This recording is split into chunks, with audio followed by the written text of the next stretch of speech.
I won 50 million in the lottery, but asked for $10 for medicine. They laughed. Aren't you tired of being a failure? Get a job, my Dill yelled. I just smiled, waiting for this moment. When she saw a limousine and 3 black SUVs waiting for me, she screamed, I'm glad to have you here. Follow my story until the end and comment the city you're watching from, so I can see how far my story has reached. My name is Anita.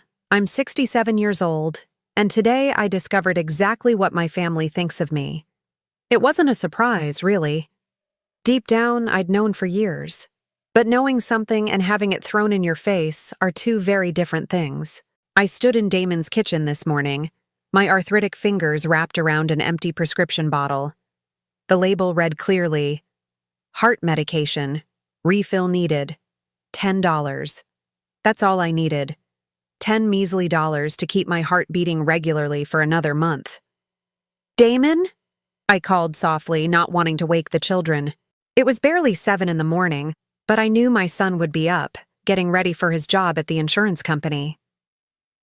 Could I speak with you for a moment? He emerged from the hallway, already dressed in his pressed shirt and tie, phone glued to his ear as usual. Without looking at me, he held up one finger, the universal sign for wait. One I'd been waiting for his attention for 3 years now, ever since I moved into this house after my small apartment became too expensive on my $800 monthly pension.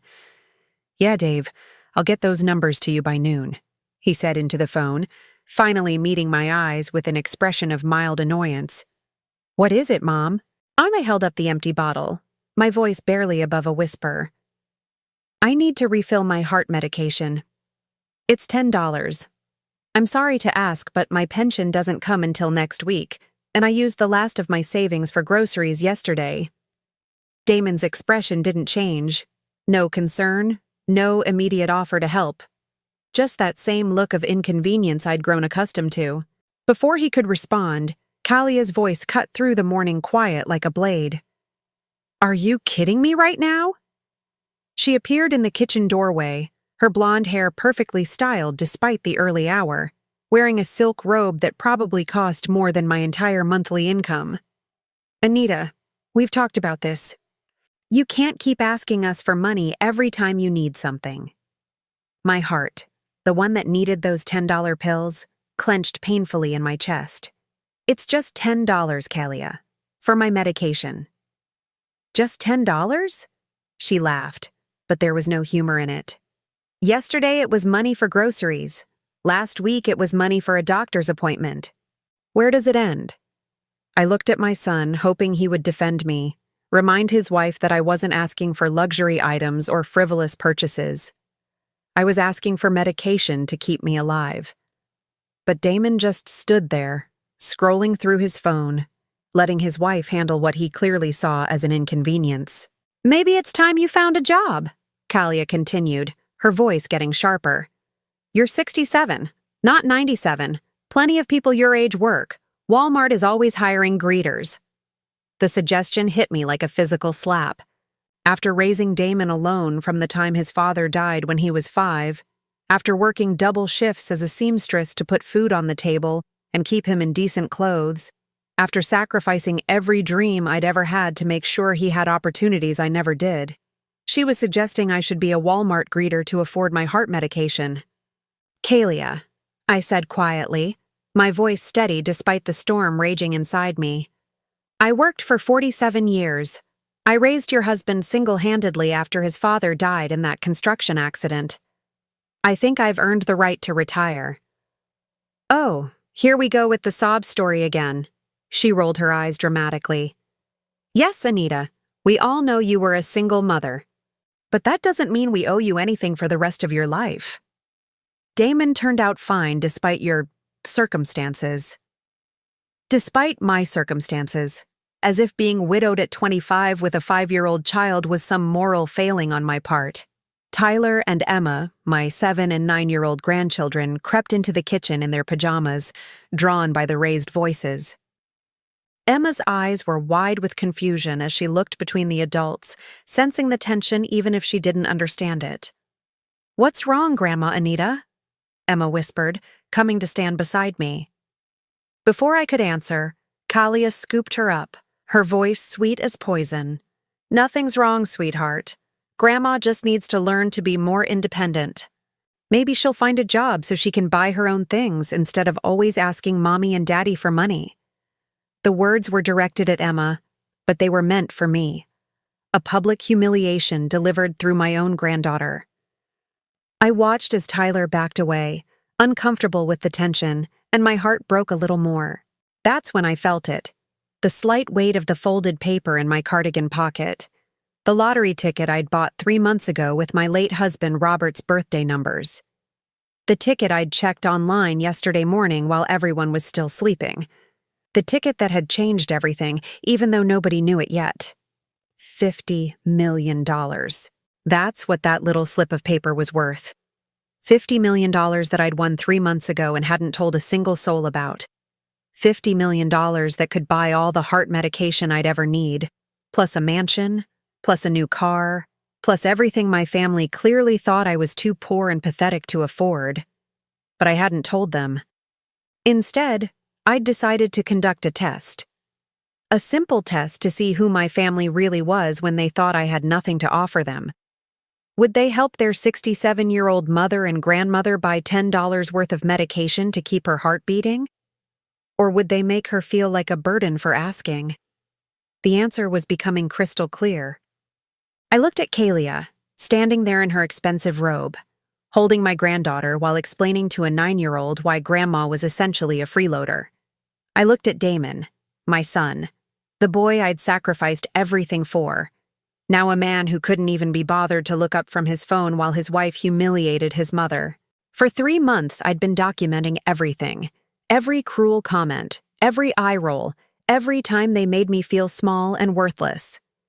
I'd been meeting with lawyers, making arrangements, planning for this moment. Because somewhere in my heart, I'd known it would come to this. "You know what?" I said softly, reaching into my pocket and pulling out my old flip phone. "You're absolutely right, Kalia. I need to be more independent." I dialed a number I'd memorized weeks ago. The phone rang twice before a professional voice answered. "Good morning, Mrs. Henderson. Are you ready?" Kalia frowned, clearly confused by my sudden phone call.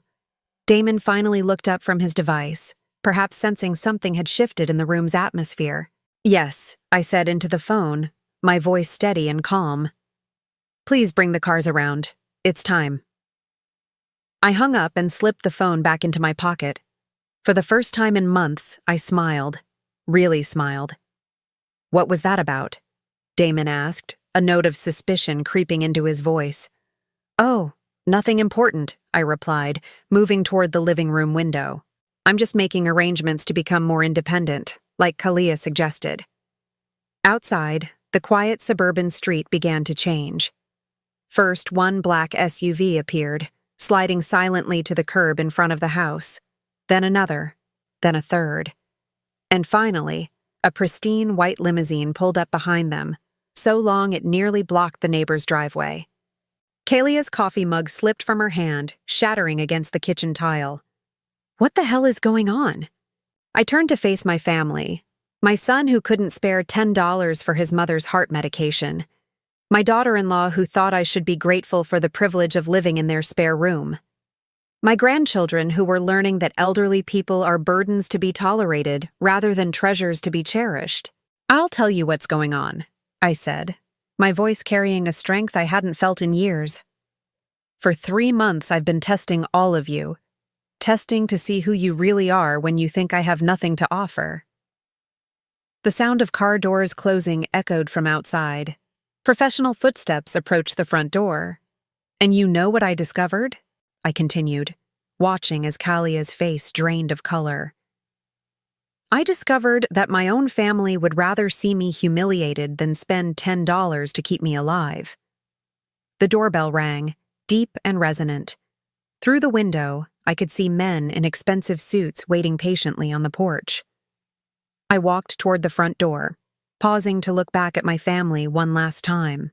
Damon's mouth was opening and closing like a fish out of water. Kalia had gone completely pale. The children were pressed against the window, staring in amazement at the convoy of luxury vehicles. "The test is over," I said quietly. "And you all failed." Then I opened the door to greet my new life, leaving behind the people who had proven they never truly loved me at all. 3 months earlier, I was still the same invisible woman living in my son's spare bedroom, counting every penny of my $800 pension and pretending I didn't notice the eye rolls when I asked for help with groceries. But everything changed on March 15th, Robert's birthday. He would have been 73 that day. I'd taken the bus downtown, something I did every year on his birthday, to visit the little diner where we'd had our first date 45 years ago. It was a tradition Damon didn't know about, something private between me and the memory of the only man who ever truly loved me. The diner was different now, new owners, new menu, new everything. But I ordered Robert's favorite, coffee with 2 sugars and a slice of apple pie. "You celebrating something special today, honey?" asked the waitress, a kind woman about my age with graying hair and tired eyes. "My late husband's birthday," I told her, stirring the coffee slowly. "We would have been married 48 years this December." She smiled warmly. "That's beautiful. He's watching over you, I bet." After finishing my coffee, I stopped at the corner store to buy my weekly groceries with the $40 I'd carefully budgeted from my pension. That's when I saw the lottery billboard across the street. Mega Millions jackpot, $57 million. The numbers seemed to glow in the afternoon sunlight. I don't know what possessed me to buy that ticket. I'd never been a gambling woman. Robert and I could never afford such luxuries when he was alive, and certainly not after he died. But standing there in that store, holding the $5 bill that was supposed to buy me a small container of milk, I heard Robert's voice as clearly as if he were standing beside me. "Go ahead, Nita. Take a chance." I used his birthday numbers, the same ones I'd memorized decades ago. 04121957, April 12th, 1957, the day we met at that church social when I was barely 20 years old. For 3 days, I carried that ticket in my wallet, forgetting about it completely. Then, on Monday morning, while Kalia was at her yoga class and Damon was at work, I decided to check it online using the old laptop he'd given me for staying connected. My hands shook so badly I could barely type the numbers into the website. Match, match, match. All 6 numbers matched perfectly. $57 million. After taxes, roughly $36 million. More money than I could spend in 10 lifetimes. More money than Damon would make in his entire career. More money than Kalia spent on her weekly shopping trips. I stared at that screen for nearly an hour, convinced I'd made a mistake. But the numbers didn't change. 04121957. Robert's birthday. Our anniversary. The date that changed both our lives, and now, 45 years later, had changed mine again. My first instinct was to run to Damon, to share the incredible news, to celebrate together as a family. But something stopped me. Maybe it was the memory of last week's argument about the grocery money. Maybe it was the way Kalia had sighed dramatically when I'd asked for help buying new reading glasses. Or maybe it was the growing realization that my son and his wife saw me as nothing more than an expensive burden they were stuck with. So instead of celebrating, I sat in that spare bedroom and made a decision that would change everything. I was going to test them. For 3 months, I would continue living as I had been, dependent on their grudging charity, asking for small amounts of money for necessities, watching their reactions to my requests. I would document everything. Every cruel comment, every impatient sigh, every moment they made me feel like a burden. And then, when I had enough evidence of their true character, I would decide what to do next. The first call I made was to Peterson, Phillips and Associates, the most prestigious law firm in the city. I'd seen their commercials during my sleepless nights, advertising their services for complex estate planning and wealth management. When I told them I'd recently come into a substantial inheritance and needed complete discretion, they didn't ask questions. Money, I was learning, bought silence as much as it bought anything else. Harold Peterson himself met with me that first Tuesday, in his corner office overlooking the river. He was a distinguished man in his 60s, with silver hair and the kind of expensive suit I'd only seen in magazines. "Mrs. Henderson," he said, reviewing my lottery documentation with professional calm, "this is quite a substantial windfall. Have you considered the tax implications?" "I understand there will be significant taxes," I replied, sitting straighter in the leather chair than I had in months. "But even after taxes, this amount will completely change my circumstances." "Indeed it will. Now, you mentioned wanting to keep this confidential for the time being?" "My family doesn't know," I explained carefully. "I'd like to observe their behavior toward me before making any decisions about sharing this information." Harold raised an eyebrow but nodded professionally. "That's not uncommon, actually. Sudden wealth can complicate family relationships. We can certainly maintain complete confidentiality while we establish your accounts and plan your strategy." Over the next weeks, I learned things I'd never imagined. How to set up offshore accounts, how to purchase real estate through shell companies, how to hire private investigators to conduct background checks on family members. Harold's team was thorough and discreet, and soon I had a complete picture of my family's finances. Damon made $93,000 a year at the insurance company. Good money, though not enough to support Kalia's expensive tastes. She'd racked up nearly $47,000 in credit card debt buying designer clothes and spa treatments. They had a second mortgage on the house and were perpetually behind on payments for her BMW and his truck. They were struggling financially, which explained some of their resentment about supporting me. But it didn't explain the cruelty, the constant humiliation, the way they made me feel worthless for existing. "Mrs. Henderson," said Patricia Mills, the private investigator Harold had recommended during our second meeting. "I've completed the background checks you requested. Your daughter-in-law has quite an interesting social media presence." She showed me printouts from Kalia's Facebook and Instagram accounts, posts I'd never seen because I wasn't tech-savvy enough to understand social media, according to her. The posts were devastating. Photos of expensive dinners with captions like, "Finally got rid of the extra mouth to feed for the evening." Pictures of home renovations with comments like, "Would have been done months ago if we didn't have certain unexpected expenses." A group photo from Tyler's birthday party where I'd been cropped out, with the caption, "Perfect family day, just the four of us." But the worst was a post from just 2 weeks ago, a photo of her new designer purse with the caption, "Treating myself because I deserve it after dealing with ungrateful people who think the world owes them everything. Some people never learn that nothing in life is free." The post had 37 likes and 12 comments, all from her friends agreeing about how generous she was and how some people take advantage of family. I was the ungrateful person. I was the one taking advantage. I was the nothing is free lesson she was teaching her social media followers. "There's more," Patricia continued gently.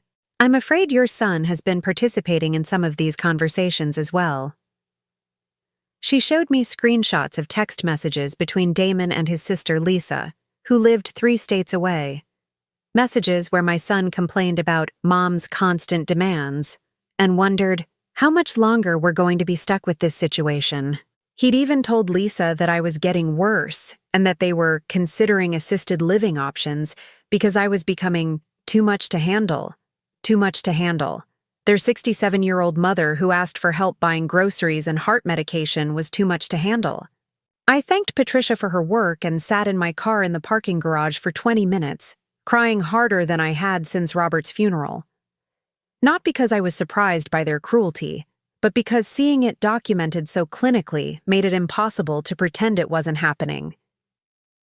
That night, I made my second major decision. I wouldn't just test them, I would give them every opportunity to prove me wrong. I would ask for smaller amounts, be more grateful, cause less inconvenience. I would bend over backwards to be the perfect, unobtrusive houseguest. And if they still treated me with contempt, I would know with absolute certainty that their cruelty wasn't about money or stress or circumstances. It would be about who they really were. For the next 2 months, I watched and documented everything. The way Kalia served everyone else dinner and left me to fend for myself. The way Damon changed the subject when I mentioned doctor's appointments or medication refills. The way they spoke about me when they thought I couldn't hear, using words like burden and freeloader and ungrateful.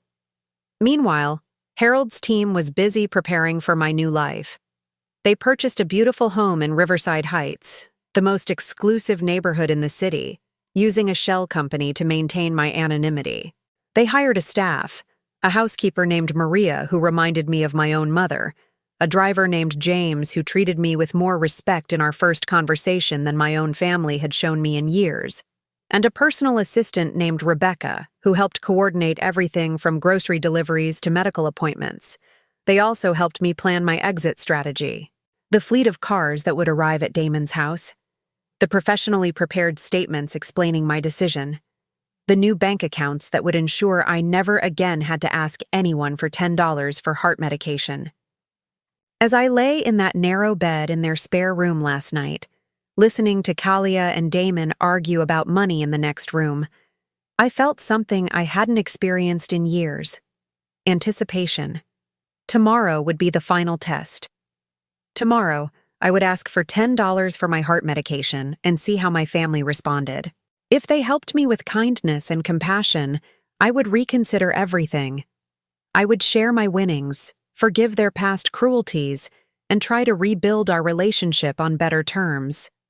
But if they humiliated me, made me feel worthless, treated me like a burden for needing medication to keep my heart beating, well, then I would know exactly who they really were. And I would act accordingly. The lottery ticket was still in my pocket, worn soft from months of handling. Tomorrow, that little piece of paper would change everything. Tomorrow, the test would be complete. And tomorrow, I would finally be free. The men in suits filled my son's living room like they owned it, which, given my new circumstances, I suppose I could have bought it outright if I'd wanted to. Harold Peterson stood near the fireplace, his silver hair catching the morning light, while two associates flanked him with briefcases that probably cost more than Damon's monthly salary. James, my new driver, waited respectfully by the front door, his crisp uniform and professional demeanor making him look like he belonged in a completely different world than this modest suburban home. Kalia had retreated to the kitchen corner, clutching Emma so tightly the poor child squirmed uncomfortably. Tyler had pressed himself against the window, staring wide-eyed at the convoy of luxury vehicles that had transformed their quiet street into something out of a movie. Neighbors were beginning to emerge from their houses, phones in hand, obviously filming the spectacle unfolding in front of the Henderson residence. But it was Damon's face that held my attention. My son stood frozen in the center of his own living room, mouth slightly agape, eyes darting between the professional strangers and me as if trying to solve an impossible puzzle. The phone he'd been glued to all morning hung limply in his hand, forgotten. "Mrs. Henderson," Harold said, his voice carrying the kind of authority that comes with charging $500 an hour. "Are you ready to proceed with the arrangements we discussed?" "Yes," I replied, surprised by how steady my own voice sounded. "I believe it's time my family learned the truth." "What truth?" Damon finally found his voice, though it came out as barely more than a whisper. "Mom, what is this? Who are these people? Why are there limousines outside my house?" I looked at my son, this man I'd raised single-handedly from the age of 5, worked double shifts to put through college, sacrificed every dream and comfort to ensure he had opportunities I never did. The same man who, 30 minutes ago, couldn't spare $10 to keep his mother's heart beating regularly. 3 months ago, I began, settling into the armchair that Kalia usually claimed as her own, I won the lottery. The silence that followed was so complete I could hear the grandfather clock ticking in the hallway. Even Emma stopped squirming, sensing the weight of what had just been revealed. "You what?" Kalia's voice was barely audible. "I won the Mega Millions jackpot on March 15th, I continued, watching as the color drained from both their faces. $57 million. After taxes, roughly $36 million. "That's impossible," Damon stammered, shaking his head as if he could make my words disappear. You don't even play the lottery. You always said gambling was a waste of money. I bought one ticket, I explained calmly, using your father's birthday numbers. The same numbers we used for everything important, our anniversary, your birthday party planning, even the combination to our first safe. 0412195-7. Harold stepped forward, opening one of his briefcases with practiced efficiency. Mrs. Henderson has been our client for 3 months now. We've been handling all aspects of her financial transition during this observation period. Observation period? Kalia's voice cracked on the words. I met her eyes directly for the first time in months without looking away. I wanted to see who you really were when you thought I had nothing to offer. I wanted to test whether your treatment of me was about genuine financial strain or something much uglier. This is insane. Damon ran his hands through his hair, a nervous habit he'd had since childhood.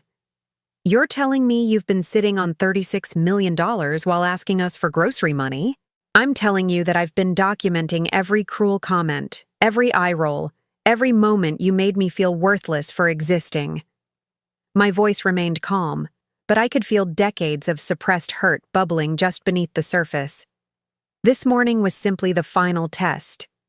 Kalia suddenly released Emma and stepped forward, her expression shifting from shock to something that looked almost predatory. Anita, if you've really won this money, then obviously we need to sit down as a family and discuss how to manage it responsibly. This is wonderful news. We can pay off the house, get Tyler into that private school we've been considering, maybe take that family vacation to Europe we've always talked about. The speed with which she pivoted from calling me a burden to making spending plans was breathtaking in its audacity. I couldn't help but smile, though there was no warmth in it. Actually, Kalia, I've already made all the financial decisions I need to make. Harold, would you please show them the documentation? Harold's associate stepped forward, placing a thick folder on the coffee table. Mrs. Henderson has purchased a home in Riverside Heights for $2.7 million. She's also established trust funds, charitable foundations, and various investment portfolios. Her affairs are completely in order. Riverside Heights? Damon's voice was barely a whisper. Mom, those houses. That's where the mayor lives, the bank president, corporate executives. Yes, I replied simply. It's where I live now, too. The reality was beginning to sink in.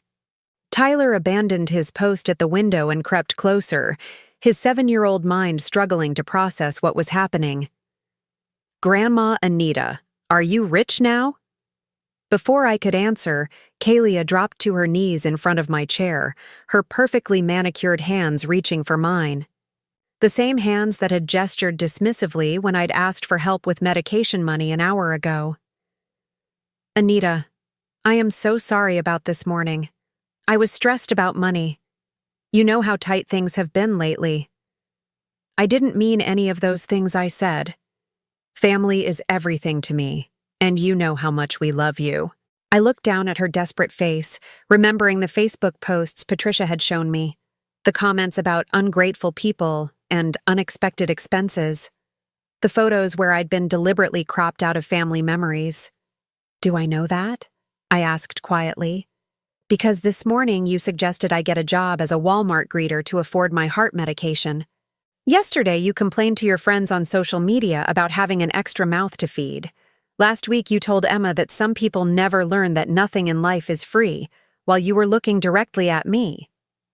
Kalia's face went ashen. You saw my posts?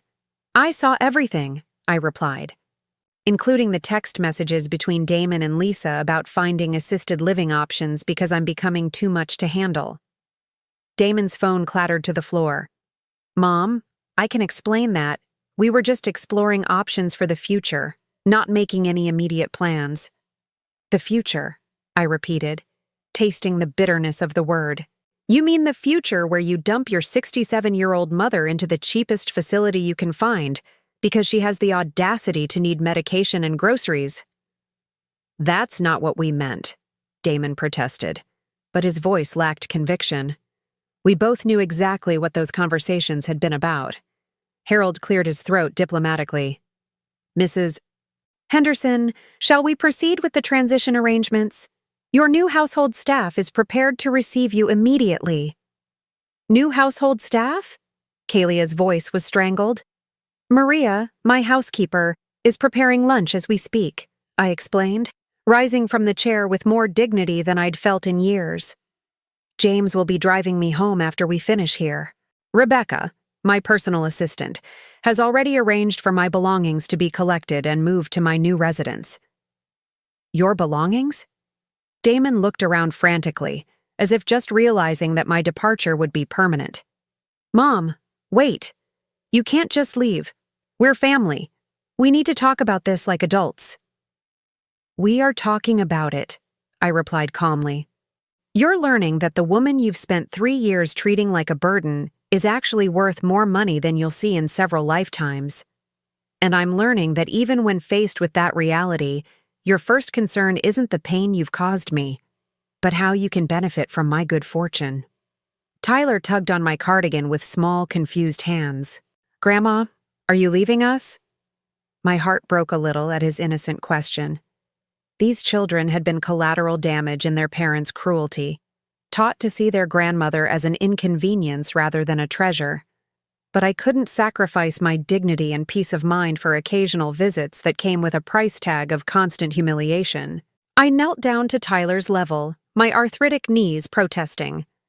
I'm going to live in a beautiful house with a big library and a garden with flowers your grandfather would have loved. Maybe someday, when you're older, you can visit me there. What about our visits? Emma piped up, having extracted herself from her mother's grip. What about Sunday pancakes and story time? Before I could answer, Kalia was back on her feet, her desperation morphing into anger. You can't just take our children away from us. You can't buy yourself a new family and abandon your real one. I'm not taking anyone away, I replied, standing slowly. I'm simply removing myself from a situation where I'm consistently made to feel unwelcome and worthless. You made it clear this morning that I'm a burden you can barely tolerate. I'm relieving you of that burden. But we love you. Damon's voice cracked like a teenager's. Yes, we've had some financial stress lately, and maybe we haven't been as patient as we should have been, but you're my mother. You can't just disappear because of some arguments about money. Some arguments about money? I stared at him in disbelief. Damon, this morning your wife suggested I should be grateful for the privilege of living in your spare room.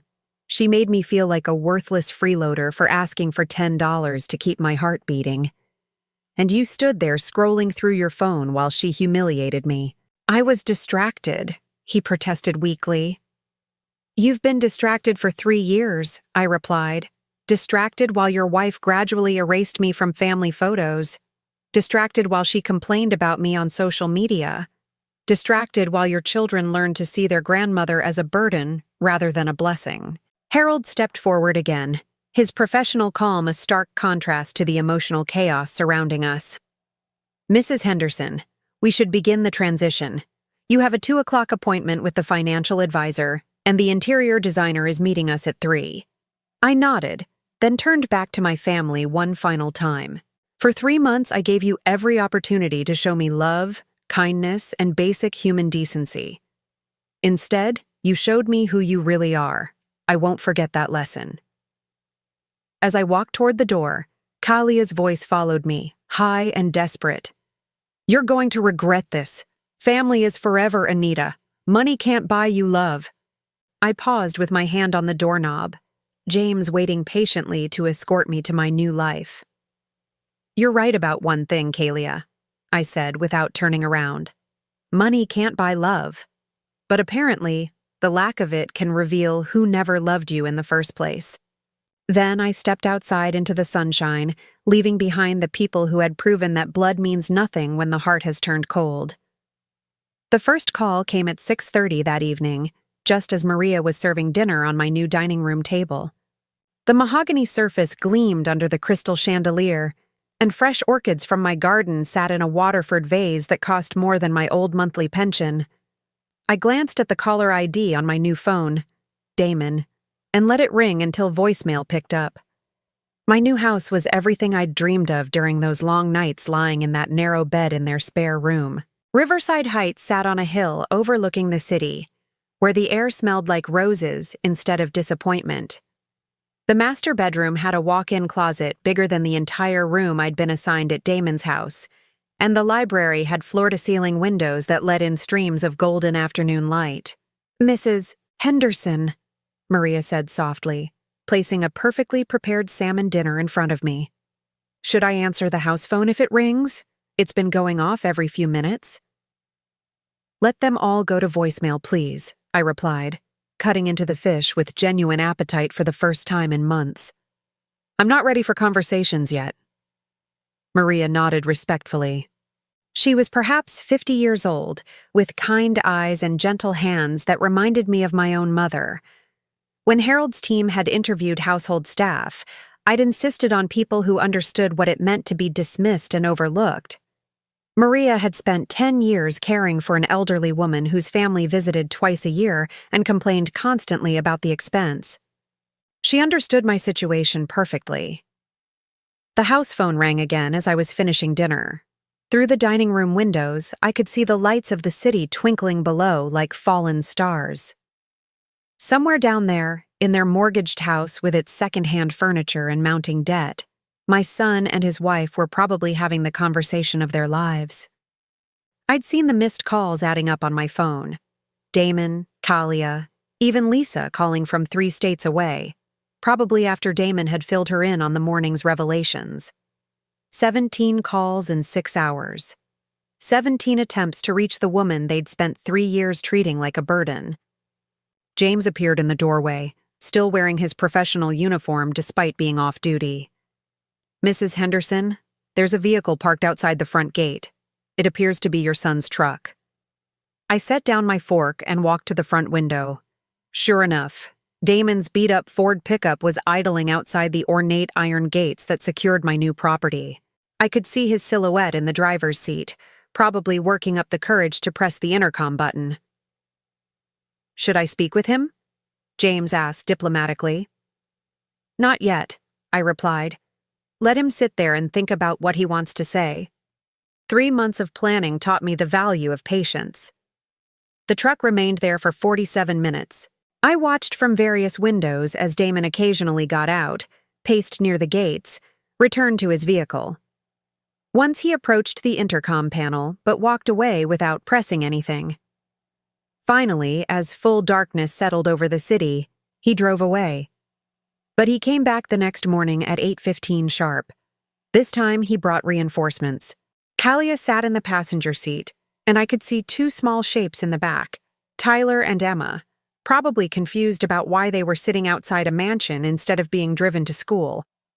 The intercom buzzer finally sounded at 8:30. Maria looked at me questioningly from across the breakfast room where I was reading the morning paper, a luxury I'd never had time for when every day was spent worrying about grocery money and whether I was too much of an inconvenience to ask for help with basic necessities. "I'll take it," I said, walking to the security panel near the front door. Damon's voice crackled through the speaker, tight with exhaustion and desperation. "Mom, please. We need to talk. The kids are asking for you." I looked through the monitor at my grandchildren's faces pressed against the truck's rear windows. Tyler was holding a drawing he'd probably made for me. Emma had tears streaking down her cheeks. They didn't understand why Grandma had disappeared, why their parents were acting strange, why everyone kept whispering about money. For a moment, my resolve wavered. These children hadn't chosen their parents' cruelty. They'd been innocent victims of the toxic environment Kalia had created and Damon had enabled. But then I remembered Emma's confused face yesterday when Kalia had explained that Grandma needed to learn independence. I remembered Tyler backing away when his mother had used his presence to deliver a public humiliation. These children were already learning that elderly people were burdens, that love came with conditions, that respect had to be earned through financial contribution. "Tell them I love them," I said into the intercom, "but tell them this conversation is between adults." Mom, please. Damon's voice broke. I know we made mistakes. I know we hurt you. But you're my mother. We can fix this. Can you? I asked. Can you fix 3 years of making me feel worthless? Can you fix the Facebook post where your wife called me an ungrateful freeloader? Can you fix the text messages where you told Lisa I was becoming too much to handle? Silence stretched across the intercom. In the background, I could hear Kalia's voice, urgent and coaching. Tell her we're sorry. Tell her we love her. Tell her family comes first. I can hear her, Damon, I said quietly. Even now, she's trying to script your words instead of letting you speak from your heart. That's not, he started, then stopped. Mom, I'm sorry. We're both sorry. We were stressed about money, and we took it out on you, and that was wrong.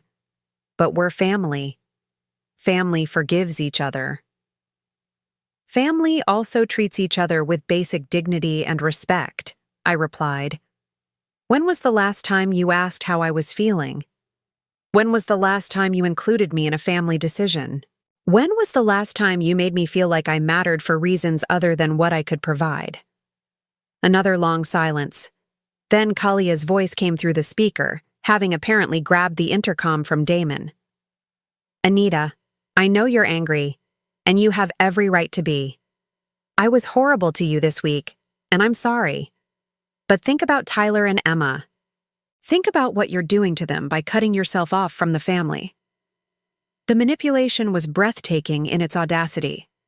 After years of teaching those children to see me as a burden, she was now using them as emotional leverage to guilt me into returning to my role as their family ATM. I am thinking about them, I replied calmly. I'm thinking about what kind of adults they'll become if they grow up watching their grandmother be treated like a second-class citizen.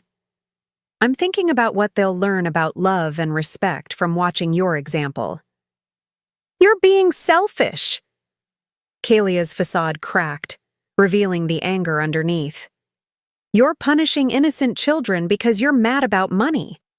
This was never about money, I said, my voice carrying a strength I'd forgotten I possessed. This was about discovering who you really are when you think someone has nothing to offer you. You showed me exactly who you are, Kalia. Both of you did. I could hear Tyler crying in the background, probably not understanding the adult conversation but sensing the tension and sadness.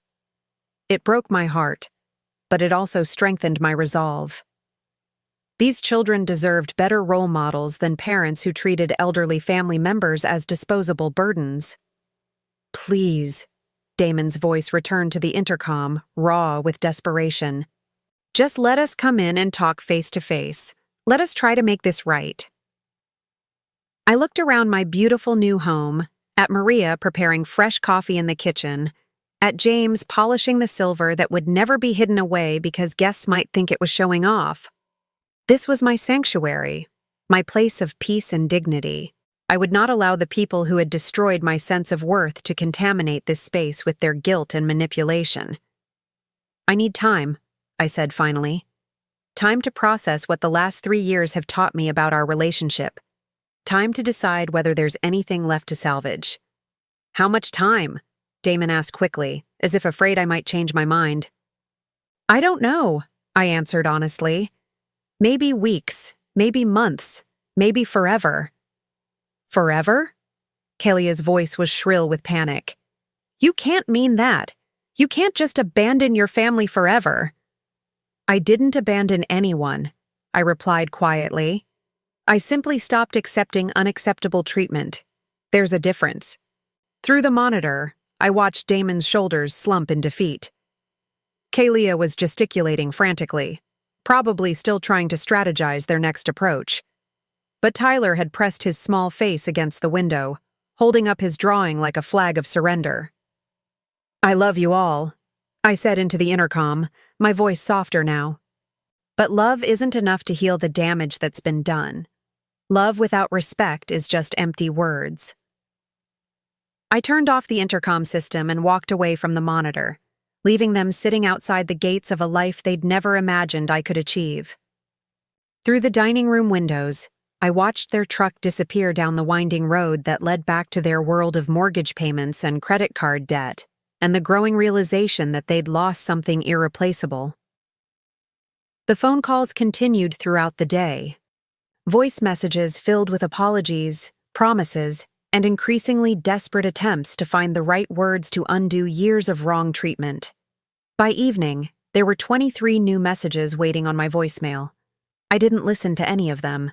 Instead, I sat in my new library with a cup of Earl Grey tea, reading a book I'd been wanting to read for months, but never had time for when every day was consumed with walking on eggshells and asking permission for basic necessities. Outside my window, the city lights sparkled like possibilities, and for the first time in 3 years, I felt completely at peace. Tomorrow, Damon would probably return, and the day after that. Eventually, he might bring Lisa or other relatives to plead his case. They might cry, promise to change, swear that things would be different. But I'd learned something valuable during those 3 months of secret observation. People don't change their fundamental character. They might modify their behavior temporarily when circumstances force them to. But their core beliefs about respect and dignity and the value of other human beings don't shift overnight. Kalia had spent 3 years teaching her children that their grandmother was a burden. Damon had spent 3 years allowing it to happen. They'd both proven that their love was conditional on my financial dependence and their perception of me as powerless. Now I had all the power, and their love was suddenly abundant and overflowing. The irony was as clear as the Waterford crystal catching moonlight on my dining room table. But it was too late for ironies to heal the wounds they'd carved into my heart. Some damage once done couldn't be undone by simply saying the right words or promising to do better. As I climbed the curved staircase to my master bedroom, I felt something I hadn't experienced in years. Hope for tomorrow. Not hope for reconciliation with people who'd proven their character, but hope for a future where I could live with dignity, surrounded by people who valued me for who I was, rather than what I could provide. It was a different kind of family I was building now, a chosen family of respect and genuine care. And it was exactly what I deserved.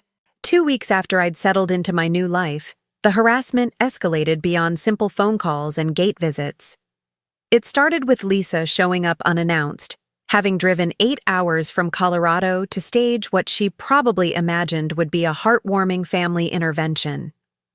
Rebecca, my personal assistant, buzzed the intercom at 2:30 on a Tuesday afternoon to inform me that a woman claiming to be my daughter was at the gate, demanding to speak with me about family obligations. I watched through the security monitor as Lisa paced outside my gates, her face flushed with righteous indignation. She'd always been the family peacemaker, the one who smoothed over conflicts and reminded everyone that family comes first. But she'd also been conveniently absent during the 3 years I'd lived as an unwelcome guest in her brother's home, too busy with her own life in Denver to notice how I was being treated. "Mrs. Henderson," Rebecca said diplomatically, "shall I inform her you're not receiving visitors today?" I considered it. The smart thing would be to maintain my boundaries, to refuse to engage with family members who only seemed concerned about our relationship now that they knew about my financial windfall. But part of me was curious to hear what Lisa would say, whether she would acknowledge the years of neglect or simply focus on moving forward as if nothing had happened. "Let her in," I decided. "But stay close by, please. I have a feeling this conversation won't go well." Lisa burst through my front door like a woman on a mission, her eyes wide as she took in the marble foyer, the crystal chandelier, the oil paintings that had cost more than most people's annual salaries. She'd always been the more subtle of my children, but I could see her mentally calculating the value of everything she saw. "Mom," she said, her voice a mixture of awe and accusation. "What have you done?" "I've created a life where I'm treated with dignity and respect," I replied calmly, gesturing for her to follow me into the living room, something that was apparently impossible in my previous situation. Lisa settled onto the Italian leather sofa, her fingers running over the buttery surface as if she'd never touched quality furniture before. Damon told me what happened. He said you won the lottery and just disappeared, without telling anyone, without sharing the good news with your family. I shared plenty with your brother's family, I said, taking my place in the wingback chair that had become my favorite spot for morning coffee. I shared 3 years of my life, living in their spare room while they made me feel like a burden for existing. I shared my pension money helping with groceries while they complained about having an extra mouth to feed. I shared my dignity while they discussed putting me in assisted living because I was becoming too much to handle. Lisa's face flushed red. Damon said there were misunderstandings, communication problems. He said you took some things the wrong way. Did I take the Facebook posts the wrong way? I asked, my voice remaining steady despite the anger building in my chest. The ones where Kalia called me an ungrateful person who thinks the world owes her everything? Did I misunderstand the text messages where your brother told you I was becoming a burden and you needed to help him find a facility to dump me in? Lisa's mouth opened and closed like a fish gasping for air. You saw those messages? I saw everything, I replied. For 3 months, I documented every cruel comment, every dismissive gesture, every moment they made me feel worthless. I hired investigators to show me exactly how your brother and his wife really felt about having me in their home. You hired investigators? Lisa's voice rose an octave. To spy on your own family? To gather evidence of how I was being treated, I corrected. Evidence that proved what I already knew, that I was nothing more than an expensive inconvenience they were stuck with until I had the good grace to die and stop being their problem. Lisa leaned forward, her expression shifting to the pleading tone she'd perfected as a child when she wanted something. Mom, even if things were bad, and I'm not saying they were good, but even if Damon and Kalia made mistakes, we're still family. You don't just abandon family because of some arguments. Some arguments? I stared at her in disbelief. Lisa, your brother's wife made me feel like a worthless freeloader for needing heart medication. She cropped me out of family photos. She served everyone else dinner and left me to fend for myself. She taught your nephew and niece to see their grandmother as a burden who takes advantage of other people's generosity. But you do have the money now, Lisa said, her voice taking on a desperate edge. You could help them. You could help all of us. Damon's drowning in debt. Kalia's credit cards are maxed out, and they're about to lose the house. And I've got medical bills from Sarah's surgery last year that are killing us financially. There it was, the real reason for her 8-hour drive and her sudden concern for family unity. Lisa wasn't here to heal relationships or address past wrongs. She was here because everyone needed money, and I was now the family lottery winner who could solve all their financial problems. So you think I should reward 3 years of emotional abuse by paying everyone's bills? I asked quietly. I think you should remember that we're family, Lisa shot back, her peacemaker facade finally cracking. I think you should remember that Damon raised you when Dad died. I think you should remember that we all struggled after Mom passed, but we stuck together because that's what families do. Damon didn't raise me, I said, my voice growing cold. I raised him. I worked double shifts to keep food on the table and clothes on his back. I sacrificed college, career opportunities, relationships, everything to make sure he had a chance at a better life. And this is how he repays that sacrifice, by treating me like a burden he can't wait to get rid of. Lisa's desperation was becoming more obvious by the minute. Mom, please, just think about what you're doing. You're tearing this family apart over money. Is that really what you want your legacy to be? The woman who chose wealth over family? I'm not choosing wealth over family, I replied firmly. I'm choosing dignity over abuse. There's a difference, though I understand why you might struggle to see it. Before Lisa could respond, Rebecca appeared in the doorway. Mrs. Henderson, I'm sorry to interrupt, but there are several more vehicles outside the gate. It appears your son has returned with additional family members. I walked to the front window and looked out at what could only be described as a family convoy. Damon's truck was there, along with Kalia's BMW, Lisa's rental car, and 2 vehicles I didn't recognize.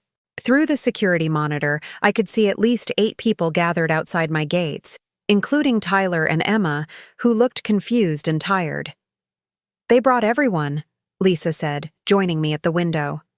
"Uncle Jerry and Aunt Pat drove down from Portland. Cousin Michael came up from Sacramento. We all want to help mediate this situation." "Mediate?" I turned to stare at Lisa. "You brought the entire extended family to gang up on me? To pressure me into foregiling years of mistreatment and opening my wallet to solve everyone's financial problems?" "We brought people who love you," Lisa insisted, though her voice lacked conviction. "People who want to help rebuild our family relationships." The intercom buzzed, and Damon's voice filled the room, amplified by what sounded like a microphone or bullhorn. "Mom, we're not leaving until you talk to us. The kids are asking for their grandmother. Uncle Jerry drove 7 hours to see you. This has gone on long enough." I looked at Rebecca, who was watching the scene with the professional detachment of someone who'd probably witnessed similar family dramas in her previous employment. "Mrs. Henderson, would you like me to call security? Or the police?" The thought of having my own family arrested was both tempting and heartbreaking, but I realized this moment was exactly what I needed. A chance to speak my truth clearly and definitively, in front of witnesses who could carry the message to anyone who still didn't understand my decision. "Open the gates," I said quietly. "Let them come in. It's time to finish this." Rebecca nodded and pressed the button that swung open the ornate iron gates. Within minutes, my living room was filled with relatives I hadn't seen in years, all of them staring around my home with expressions ranging from awe to resentment to barely concealed greed. Uncle Jerry, my late husband's brother, stepped forward as the apparent family spokesman. He was a man who'd always enjoyed being the center of attention, and he clearly relished his role as mediator in what he probably saw as a dramatic family crisis. "Anita," he said in his booming voice, "we're all here because we love you, and we're concerned about what's happening to our family. Now, I understand there have been some hurt feelings and misunderstandings, but family is family. We work things out together." "Misunderstandings?" I looked around the room at faces I'd once trusted, people who'd ignored my situation for years, but were now suddenly invested in family harmony. "Jerry, did Damon tell you about the misunderstanding where his wife suggested I get a job as a Walmart greeter to afford my heart medication? Or the misunderstanding where they discussed putting me in assisted living because I was too much trouble?" Uncle Jerry's confident expression faltered slightly. "Now, Anita, I'm sure things weren't as bad as all that." "They were worse," I cut him off, my voice carrying a strength that surprised even me. "For 3 years, I lived in that house feeling like an unwelcome guest who was tolerated out of obligation. I was excluded from family decisions, cropped out of photos, and made to feel grateful for basic necessities like food and shelter." Cousin Michael stepped forward, his businessman smile firmly in place. "Aunt Anita, we all know families have conflicts, but you've been blessed with this incredible good fortune, and now you have the opportunity to heal relationships and help people you love." "Help them how?" I asked pointedly. "By rewarding their cruelty with financial assistance? By teaching them that emotional abuse is acceptable as long as the victim eventually pays everyone's bills?" Kalia, who'd been uncharacteristically quiet since entering my home, suddenly burst into tears. "Anita, I know I made mistakes. I know I was harsh sometimes. But I was stressed about money and I didn't handle it well. Can't you find it in your heart to forgive me? Can't you think about Tyler and Emma and what this is doing to them?" I looked at my grandchildren, standing near the back of the group, clearly overwhelmed by the adult drama surrounding them. Tyler clutched his drawing, the same one he'd held up outside my gates weeks ago. Emma's eyes were red from crying.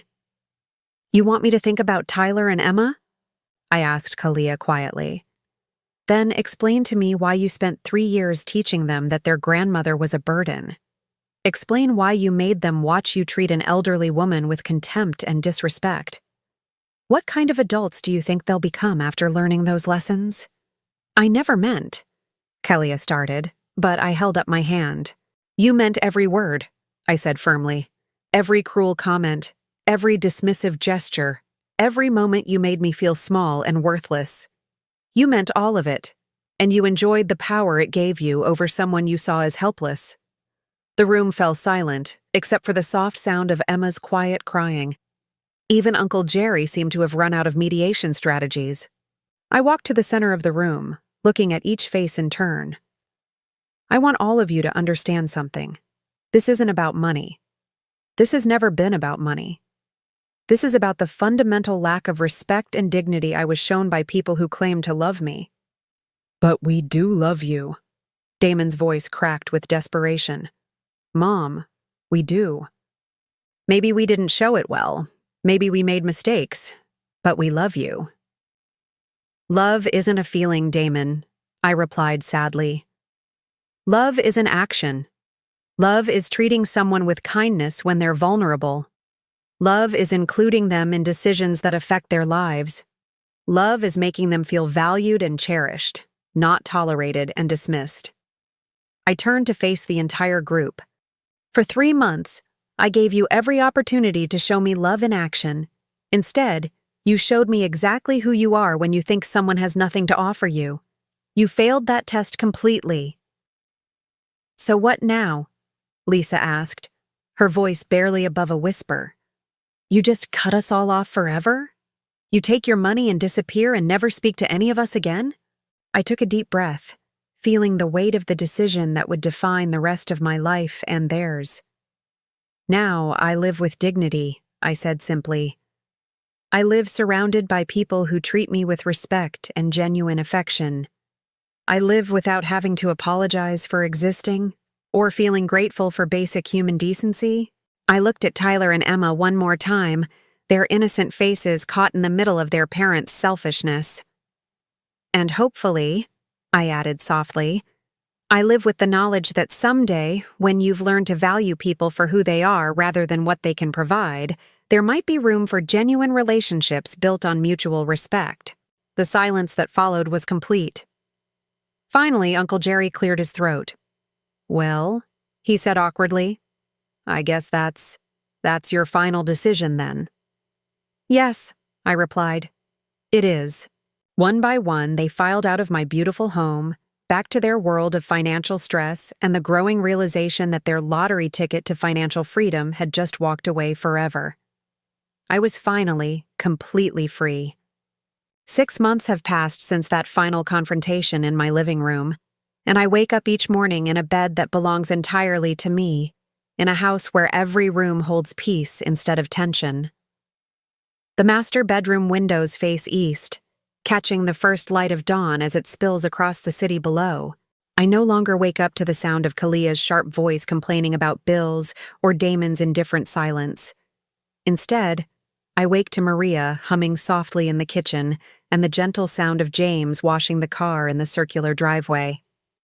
My new life has a rhythm that feels both luxurious and natural.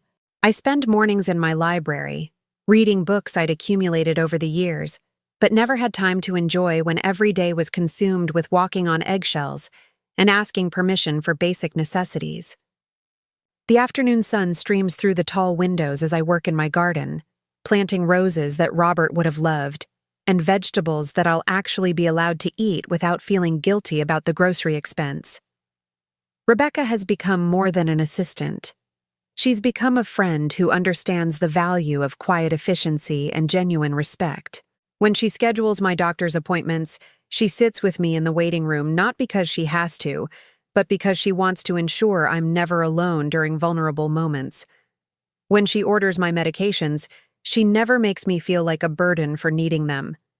The $10 heart medication that caused such drama in my son's kitchen is now automatically delivered each month, paid for without question or commentary. But the most surprising development has been the new relationships that have formed around me. When Harold suggested I might enjoy volunteering at the senior center downtown, I initially resisted. The last thing I wanted was to be around other elderly people who might remind me of my own vulnerability. But Maria encouraged me to try it, and I discovered something unexpected. A community of people who valued my experience rather than seeing my age as a liability. Eleanor Hartwell, 73 years old and sharp as a tack, became my first real friend in decades. She'd been a high school principal for 40 years before retirement and had her own stories about family members who only called when they needed money. We spend Tuesday afternoons playing bridge with Margaret Chen, a retired nurse, and Robert Williams, a widowed professor who lost his wife to Alzheimer's 2 years ago. "The thing about our children," Eleanor said one Tuesday as we finished our third rubber of bridge, "is that they see us as their practice round for being adults. They don't think about us as real people with real feelings until something forces them to." Margaret nodded thoughtfully. "My daughter used to drop her kids off every weekend without asking if I had plans. Just assumed I was sitting around waiting to babysit. When I finally told her I'd signed up for art classes and couldn't watch them anymore, she acted like I was being selfish for having my own interests." "Did the relationship improve?" I asked, genuinely curious about whether family dynamics could change. "Eventually," Margaret replied, "but only after I stopped being available at her convenience. She had to learn to see me as a person instead of a free childcare service." These conversations helped me understand that my experience wasn't unique. Across the country, elderly parents were struggling with adult children who saw them as burdens rather than blessings, obligations rather than treasures. The difference was that I now had the resources to enforce my boundaries in ways most people couldn't. The phone calls from my family had stopped completely after that final confrontation. No more desperate voicemails, no more surprise visits, no more relatives driving across state lines to plead their case. Harold had quietly spread word through his professional network that any attempts to contest my lottery winnings or claim elder abuse would be met with swift legal action. The message was received clearly. I was not a victim to be rescued or an asset to be claimed. But last week, something unexpected arrived in my mail. A hand-drawn card from Tyler, somehow delivered despite my family not having my new address. Inside, in careful 7-year-old handwriting, was a simple message. "Dear Grandma Anita, I miss you. Love, Tyler. P.S. I remember the pancakes." I cried for 20 minutes after reading it. Not because it made me want to reconcile with his parents, but because it reminded me that innocence exists even in toxic environments, and that children remember genuine love even when it's surrounded by adult cruelty. I called Harold the next day. "I want to set up education funds for Tyler and Emma. Full college expenses, graduate school if they choose, but with one condition. The money can only be accessed if they maintain a relationship with me independent of their parents." "That's an interesting stipulation," Harold replied thoughtfully. "It ensures you'll have the opportunity to know your grandchildren as they grow up, but only if they genuinely want a relationship with you." Exactly. When they're 18, they can choose whether to know their grandmother as a real person or just see me as their parents do, as someone who disappointed them by refusing to be mistreated. Harold arranged everything through a complex trust structure that would provide the children with educational opportunities while protecting them from becoming pawns in their parents' financial desperation. When Tyler and Emma turn 16, they'll receive letters explaining their grandmother's gift and her hope that they'll choose to build genuine relationships based on mutual respect rather than financial obligation. It's a long-term investment in the possibility of love without conditions. Meanwhile, I've begun using my resources in ways that feel meaningful. The Riverside Community Senior Center now has a new wing dedicated to programs that help elderly people maintain their independence and dignity. The Robert Henderson Memorial Garden provides a beautiful space where seniors can gather without feeling like burdens to their families. I've also quietly begun helping other elderly people who find themselves in situations similar to what mine had been. Mrs. Patterson, 81 years old, was living in her nephew's basement, until I purchased a small apartment building and offered her a rent-controlled unit with dignity and privacy. Mr. Rodriguez, 74, had been sleeping on his daughter's couch until I connected him with affordable housing and home health services that allowed him to maintain his independence. These aren't grand gestures. They're simply investments in the radical idea that elderly people deserve respect and autonomy rather than grudging charity from relatives who see them as inconveniences. Last month, I received an unexpected visitor. Rebecca announced that a young woman named Sarah was at the gate, claiming to be Lisa's daughter and my granddaughter. I hadn't seen Sarah in over 5 years. She'd been away at college during most of my time living with Damon, and Lisa had never brought her around during holiday visits. I almost refused to see her, assuming this was another family attempt to manipulate me through emotional appeals. But something in Rebecca's description of the young woman's demeanor made me curious. "She seems genuinely nervous," Rebecca reported. "Not aggressive or demanding like the others. She asked if she could just talk to you for a few minutes, and she said she'd understand if you said no." Sarah turned out to be nothing like her mother or uncle. At 24, she had Lisa's eyes but none of her manipulative charm. She sat in my living room wringing her hands, clearly uncomfortable with the opulence but trying to be polite. "Grandma Anita," she began hesitantly, "I want to apologize for my family. Mom told me what happened, and I'm horrified by how you were treated."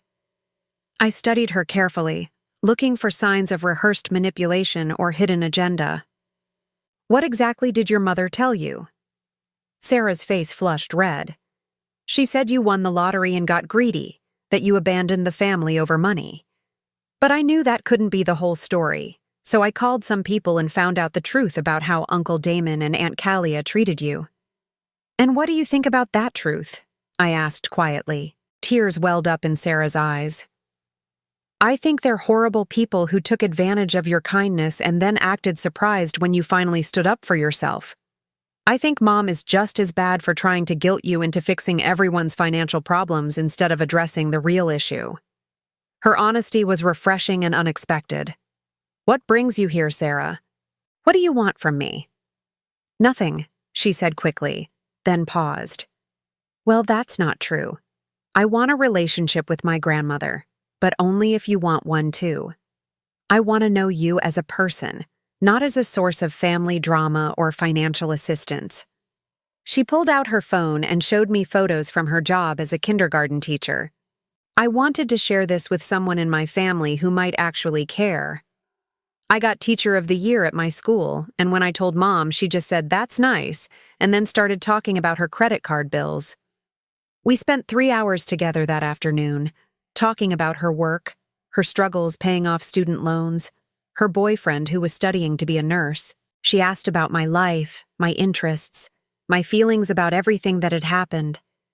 She listened when I told her about Robert, about the loneliness of living in Damon's house, about the joy of finally having my own space again.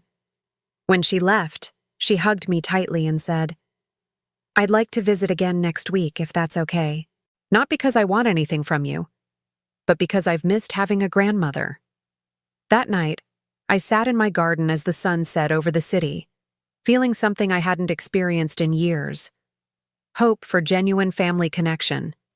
Not with people who needed my money or felt guilty about their treatment of me, but with someone who valued me simply for who I was. Sarah has visited every week since then. She brings her students' artwork to show me, helps me plant flowers, listens to stories about her grandfather Robert. Last week, she brought her boyfriend to meet me, not because she felt obligated to include me in her life, but because she wanted to share something important with someone she cared about. This morning, as I sit in my library with a cup of Earl Grey and a book of poetry Robert gave me 40 years ago, I realize something profound. I didn't lose a family when I walked away from that toxic situation. I gained the opportunity to discover what real family actually looks like. Real family doesn't make you apologize for existing. Real family doesn't treat your needs as inconveniences. Real family doesn't crop you out of photos or discuss your disposal when you become elderly. Real family chooses you every day, just as you choose them. I have that now with Maria, who brings me soup when I'm not feeling well. With Rebecca, who remembers that I prefer daffodils to roses. With Eleanor and the Bridge Club, who include me in their plans because they enjoy my company. With Sarah, who sees me as a person worth knowing rather than a problem to be managed. And every morning when I wake up in this beautiful house, in this life I've built from the ashes of their rejection, I feel something I never thought I'd experience again. Gratitude for growing older. Not because age brings wisdom or patience or any of those comforting platitudes people offer, but because age, combined with resources and self-respect, brings the power to say no to unacceptable treatment and yes to genuine love. I won $57 million in the lottery. But the real prize wasn't the money. The real prize was learning that I deserved better than I'd been accepting and finally having the strength to claim it. The test is over. I passed. And my real life has finally begun. Now I'm curious about you who listen to my story. What would you do if you were in my place? Have you ever been through something similar? Comment below. And meanwhile, I'm leaving on the final screen 2 other stories that are channel favorites, and they will definitely surprise you. Thank you for watching until here.